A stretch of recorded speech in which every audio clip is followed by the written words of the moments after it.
നമ്മളെ നമുക്കൊരു നേതാവുണ്ട്. നമ്മൾ ഈ ലോകം അടക്കി ഭരിച്ച മഹാന്മാരിൽപ്പെട്ട ഔലിയാക്കന്മാരിൽപ്പെട്ട ഒരു നേതാവുണ്ട്. ആ നേതാവിൻ്റെ പേരെന്താണെന്നറിയാം? അള്ളാഹു അല്ല, അള്ളാഹു സൃഷ്ടാവ്. നബിയല്ല, ഒരു മഹാൻ, ഒരു ഔലിയ ആണ്, ഒരു പണ്ഡിതനാണ്. നുഹ ഒരു പണ്ഡിതൻ. അതായത് ചെറുപ്പത്തിലെ ഉമ്മാൻ്റെ മുലപ്പാൽ കുടിക്കണ പ്രായത്തിലേ, ഉമ്മാൻ്റെ മുലപ്പാൽ കുടിക്കണ പ്രായമല്ല, 2 വയസ്സൊക്കെ മുമ്പ്, 2 വയസ്സ് വരെയല്ലേ പാല് കുടിക്കുക.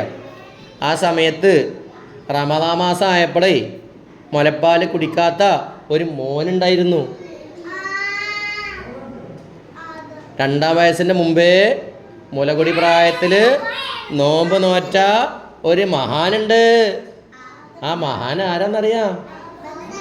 ഉമ്മാൻ്റെ വയറ്റിൽ നിന്ന് തന്നെ ഖുർആന് മനപ്പാഠമാക്കിയ, പകുതി മനപ്പാഠമാക്കിയ ഒരു മഹാനുണ്ട്. ആരാന്നറിയാം? ഉമ്മാൻ്റെ വയറ്റിൽ നിന്ന് തന്നെ ഉമ്മ ഖുർആൻ ഓതുന്ന ഒരു ഉമ്മാവയായിരുന്നു. ആ ഉമ്മാൻ്റെ വയറ്റിൽ നിന്ന് തന്നെ ഖുർആന് പകുതി മനപ്പാഠമാക്കി പ്രസവിച്ച ഒരു മോനുണ്ട്.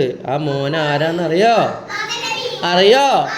അല്ല, ഒരു മഹാനാണത്. ആ മഹാൻ ആരാന്നറിയോ?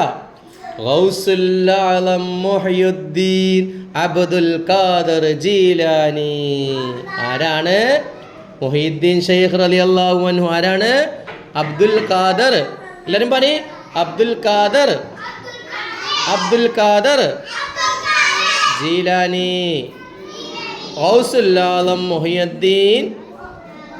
എല്ലാവരും പറയും മക്കളെ, ഗൗസുൽ ആലം മുഹ്യിദ്ദീൻ